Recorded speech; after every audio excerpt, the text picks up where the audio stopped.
देखिए फ्रेंड्स, ये प्रश्न जो पूछा गया है ये बिहार मद्य निषेध पुलिस का जो पेपर 14 मई 2023 को लिया गया था उसमें ये प्रश्न पूछा गया था।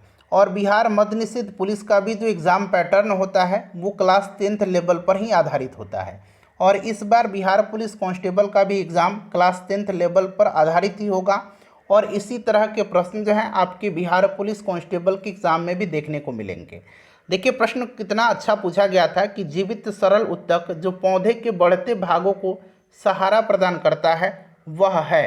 ऑप्शन में देखिए दिया गया था स्क्लेरेन्काइमा, कोलेन्काइमा, पेरेन्काइमा और फाइबर। थोड़ा सा आपको लगेगा कि ये क्वेश्चन पूछा कहाँ से गया है, तो मैं आपको प्रूफ के साथ दिखाऊंगा। इसलिए मैंने आपको बताया था कि प्रूफ के साथ मैं आपको बताऊंगा कि आप अगर उस बुक को अच्छे से फॉलो कर लेंगे तो ये सारे प्रश्न आपके बन जाएंगे। Hello friends, welcome to the success Kendra. Friends देखिए, बिहार पुलिस कांस्टेबल की जो भर्ती इस वर्ष 21,391 पदों पर आई हुई है। काफ़ी बड़ी वैकेंसी है और देखिए इतनी वैकेंसी विगत वर्षों में शायद ही कभी आई होगी।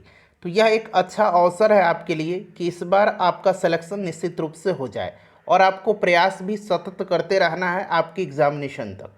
तो आज की इस वीडियो में हम बात करेंगे फ्रेंड्स कि आप 60 दिनों में बिहार पुलिस की बेहतरीन तैयारी कैसे करेंगे कि वर्दी आपके पास होगी आने वाले कुछ महीनों में। तो देखिए मात्र 2 बुक आपको बताने वाला हूँ, वो भी प्रूफ के साथ। घबराइए नहीं कि किस प्रकार से प्रश्न पूछा जाता है, सब कुछ मैं यहाँ आपको बताने वाला हूँ, बस ध्यान से आपको वीडियो को देखना है। तो चलिए स्टार्ट करते हैं आज का वीडियो। पहले प्लीज़ वीडियो को लाइक कर दीजिए और जब वीडियो देख लीजिएगा तो इसको ज़रूर एक ग्रुप में शेयर कर दीजिए। अब देखिए ये ऑफिशियल नोटिफिकेशन है जो इस वर्ष बिहार पुलिस की 21,391 पदों पर वैकेंसी दी गई है। यहाँ पर थोड़ा सा मैं आपको सिलेक्शन प्रोसेस और सिलेबस के बारे में बता दूंगा। जो लोग नए हैं उनको और भी बेहतर तरीके से यहाँ पर जानकारी प्राप्त हो जाएगी। यहाँ पर आप देख सकते हैं विज्ञापन संख्या 1/2023 के अंतर्गत जो है ये वैकेंसी 21,391 पदों पर दी गई है। और देखिए यहाँ नीचे आएंगे फ्रेंड्स, और इस बार देखिए रिकॉर्ड तोड़ फॉर्म अप्लाई किया गया है। 20-21 लाख फॉर्म अप्लाई किया गया है। तो काफ़ी कंपटीशन है इस बार और इसी लेवल का तैयारी भी आपको करना है। देखिए इस बार थोड़ा सा जो एग्ज़ाम का पैटर्न है, सिलेबस है, उसमें थोड़ा सा बदलाव भी किया गया है। तो उन सब के बारे में मैं आपको थोड़ा सा बता देता हूँ ताकि आपको समझने में आसानी होगी। यहाँ पर हम आएंगे फ्रेंड्स पेज नंबर 5 में। यहाँ पर देखिए पेज नंबर 5 में यहाँ पर आप देख सकते हैं। चलिए हाँ, पेज नंबर 5 है ये। थोड़ा सा मैं यहाँ पर आपको दिखा देता हूँ कि देखिए एग्ज़ाम जो होगा आपका 2 घंटे का लिया जाएगा। टोटल 100 प्रश्न होंगे और 100 प्रश्न होंगे यानी कि एक प्रश्न जो होगा 1 अंक का होगा, यानी कि टोटल 100 अंक का आपका एग्ज़ाम लिया जाएगा, 100 मार्क्स का। कोई भी नेगेटिव मार्किंग नहीं होता है, इस चीज़ को आप ध्यान रखेंगे। अब यहाँ पर देखिएगा पाठ्यक्रम के बारे में थोड़ा सा मैं आपको बता देता हूँ और थोड़ा जूम कर दूँ ताकि और भी आपको स्पष्ट हो जाए। देखिए पाठ्यक्रम में यहाँ देखेंगे कि लिखित परीक्षा का स्तर बिहार विद्यालय परीक्षा समिति की 10वीं कक्षा यानी कि मैट्रिक अथवा समकक्ष स्तर पर होगा। इस बार जो है एग्ज़ाम का जो पैटर्न है वो आपका 10वीं कक्षा पर आधारित कर दिया गया है। देखिए लिखित परीक्षा में हिंदी, अंग्रेजी, गणित, सामाजिक विज्ञान जिसमें कि इतिहास, भूगोल, नागरिक शास्त्र और अर्थशास्त्र है। उसके बाद विज्ञान, विज्ञान में भौतिकी, रसायन और जीव विज्ञान को देखिए प्राणी विज्ञान और वनस्पति विज्ञान 2 भाग में बांट दिया गया है। उसके बाद देखिए करंट से रिलेटेड समसामयिक मामले से संबंधित प्रश्न आपके एग्जाम में पूछे जाएंगे। तो यहाँ पर ये सिलेबस देख लीजिए कि किस किस सब्जेक्ट से प्रश्न जो है आपके एग्जाम में बनेंगे।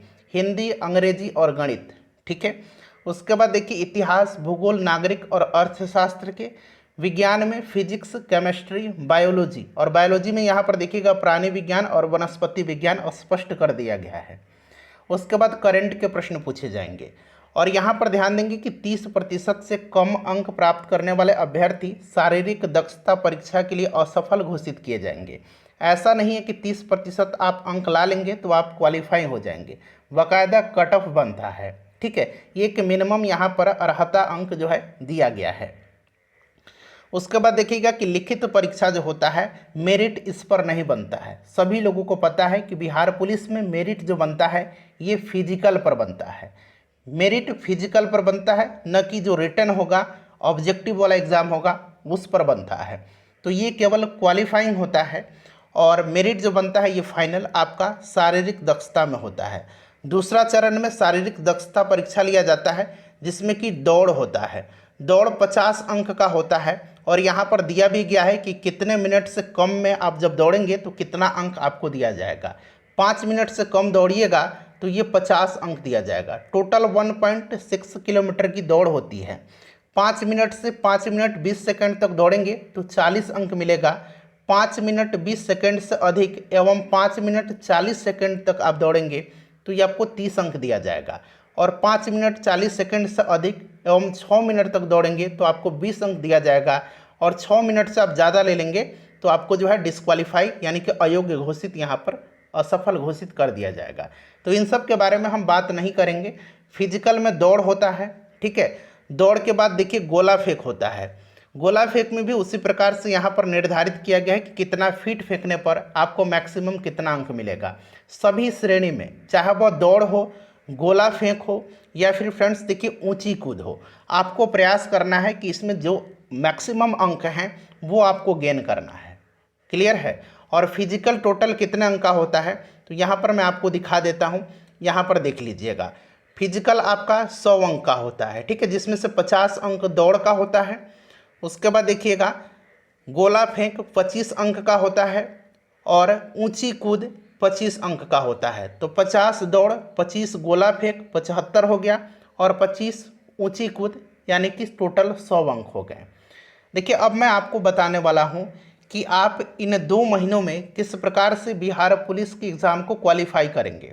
और मैं आपको प्रूफ के साथ दिखाऊंगा कि प्रश्न जो मैं बुक बता रहा हूं वहीं से पूछे गए हैं। धैर्यपूर्वक वीडियो को देख लीजिए और हमारे चैनल के माध्यम से बिहार पुलिस कांस्टेबल की विगत कई वर्षों से तैयारी कराने का अनुभव है। बहुत सारे प्रश्न हमारे वीडियोज से आते भी हैं बिहार पुलिस में। फायरमैन के एग्ज़ाम में 30-35 प्रश्न पूछे गए थे। तो आपको देखिए किसी पर डिपेंड नहीं रहना है। ये एक सुनहरा अवसर है आपके पास और जी जान लगा दीजिए। कठोर मेहनत करिएगा और मेहनत कभी भी जाया नहीं जाता है, इस बात को आपको ध्यान रखना है। निश्चित रूप से उसका जो आप जो परिश्रम किए हैं उसका फल अवश्य ही मिलेगा। चलिए अब मैं बुक्स आपको बता देता हूँ। सिलेबस आपको याद है ना। देखिए फ्रेंड्स, जो 2 बुक्स मैं आपको बताने वाला था उनमें से ये पहला बुक है लुसेंट का सामान्य ज्ञान। देखिए इस सामान्य ज्ञान को अगर आप ठीक से फॉलो कर लेंगे तो आपका एक भी प्रश्न इतिहास, भूगोल, नागरिक शास्त्र और अर्थशास्त्र से नहीं छूटेगा। प्रीवियस ईयर में जितने भी बिहार पुलिस के एग्ज़ाम हुए हैं या अभी रिसेंटली बिहार मद्य निषेध पुलिस का एग्ज़ाम हुआ है, उस प्रश्न को उठा लीजिए और देखिए जो इतिहास वाला सेक्शन है, भूगोल वाला सेक्शन है और जो पॉलिटी यानी कि नागरिक शास्त्र वाला सेक्शन है, उनमें से जितने भी प्रश्न पूछे गए हैं वो सारे इस बुक से ही हैं। खास करके अगर हम पॉलिटी की बात करें तो पॉलिटी के लिए सबसे बेस्ट है, इससे एक भी प्रश्न बाहर नहीं जाएगा। और इतिहास में देखिए वर्ल्ड हिस्ट्री से, विश्व के इतिहास से प्रश्न बनते हैं। तो बहुत सारे लोग क्या होते हैं, विश्व के इतिहास वाला जो सेक्शन है उसको छोड़ देते हैं। तो विश्व के इतिहास वाला सेक्शन इस बुक से आप फॉलो कर लेंगे, आपका कोई भी प्रश्न नहीं छूटेगा। अभी पूछा गया था कि किस युद्ध के बाद नेपोलियन को निर्वासित किया गया था कहीं, तो वो 1815 का वाटरलू का युद्ध था। तो इस बुक में ये सारा चीज़ दिया गया है। तो इस बुक को ठीक ठाक से आपको फॉलो करना है बेहतरीन तरीके से, और इजीली आप पहले से भी इस बुक को पढ़ते आ रहे हैं तो आपके लिए और भी आसानी होगी। बस ध्यानपूर्वक थोड़ा गहन स्टडी करना है। इतिहास आपका कवर हो जाएगा, भूगोल कवर हो जाएगा, नागरिक शास्त्र भी कवर हो जाएगा। और अर्थशास्त्र में थोड़ा बहुत इधर उधर का प्रश्न रहता है तो वो सबके लिए रहता है, वो चौंकाने के लिए आपको प्रश्न दिया जाता है, तो उसके लिए घबराना नहीं है। जो आपका पकड़ है उस पर आप फोकस करेंगे। सबका जो है अर्थशास्त्र वाला जो इधर उधर से प्रश्न पूछा जाता है वो अमूमन सभी लोगों का गलत हो जाता है, तो आपको घबराना नहीं है। पंचवर्षीय योजना को ठीक से आप पढ़ लेंगे इसमें से, ठीक है। चलिए, तो ये आप पहला बुक मैंने आपको बता दिया। अब मैं आपको दूसरा बुक बता देता हूँ जो साइंस वाला सेक्शन को कवर करे। देखिए अभी जो मैंने आपको बुक बताया था लुसेंट का सामान्य ज्ञान, उसमें साइंस भी दिया गया है, बट साइंस आपको उस बुक से नहीं पढ़ना है। साइंस आपको इस वाले बुक से पढ़ना है। ये भी लुसेंट का ही है, ये सामान्य विज्ञान का बुक है। तो सामान्य विज्ञान वाले बुक से आपको साइंस पढ़ना है, इसमें डिटेल से दिया गया है। अगर आपके पास ये बुक है तो बहुत बेटर है, नहीं है तो शीघ्र ही आप इसको परचेज कर लीजिए। देखिए भौतिकी का यानी कि फिजिक्स का सारा प्रश्न यहीं से बनता है। रसायन शास्त्र का भी सारा प्रश्न यहीं से बनता है। और देखिए प्राणी विज्ञान और वनस्पति विज्ञान, ठीक है, ये भी प्रश्न यहीं से बनता है। क्लियर। मैं आपको दिखा देता हूँ कि देखिए जो प्रश्न पूछा गया है वो आपके इसी बुक से बने हैं, जो बायोलॉजी के प्रश्न पूछे गए हैं। देखिए फ्रेंड्स, ये प्रश्न जो पूछा गया है ये बिहार मद्य निषेध पुलिस का जो पेपर 14 मई 2023 को लिया गया था, उसमें ये प्रश्न पूछा गया था। और बिहार मद्य निषेध पुलिस का भी जो एग्ज़ाम पैटर्न होता है वो क्लास 10th लेवल पर ही आधारित होता है। और इस बार बिहार पुलिस कांस्टेबल का भी एग्ज़ाम क्लास 10th लेवल पर आधारित ही होगा। और इसी तरह के प्रश्न जो हैं आपके बिहार पुलिस कांस्टेबल के एग्ज़ाम में भी देखने को मिलेंगे।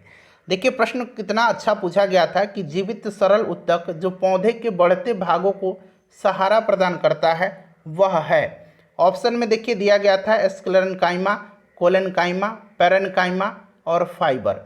अब ये प्रश्न आपके लिए डिफ़िकल्ट हो सकता है, लेकिन देखिए ये प्रश्न हूबहू लूसेंट का जो साइंस वाला बुक है उसमें है।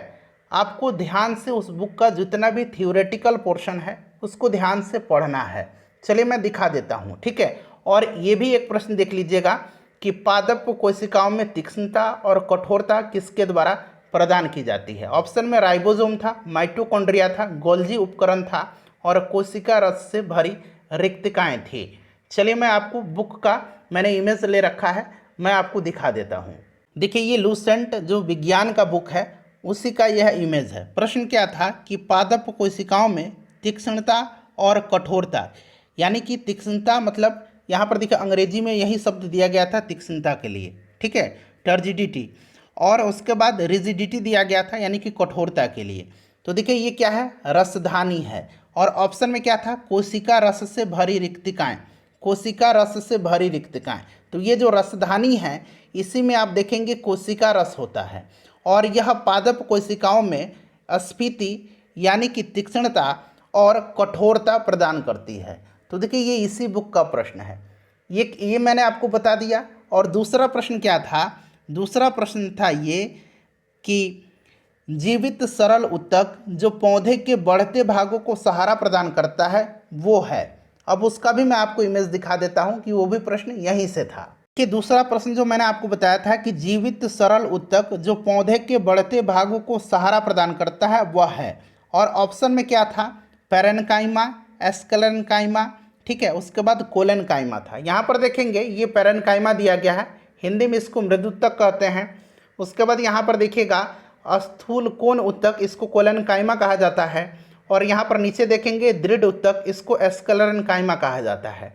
तो यहीं से प्रश्न बना था। और प्रश्न जो पूछा गया था कि जीवित सरल ऊतक जो पौधे को क्या करता है, सहायता प्रदान करता है। तो देखिए यह पौधों को यांत्रिक सहायता प्रदान करता है, कोलेन्काइमा। तो यहीं से सारे प्रश्न बनते हैं। आपको ध्यानपूर्वक इस बुक को पढ़ना है। वीडियो अच्छी लगी है तो प्लीज़ लाइक कर दीजिएगा और इसको शेयर ज़रूर कर दीजिएगा।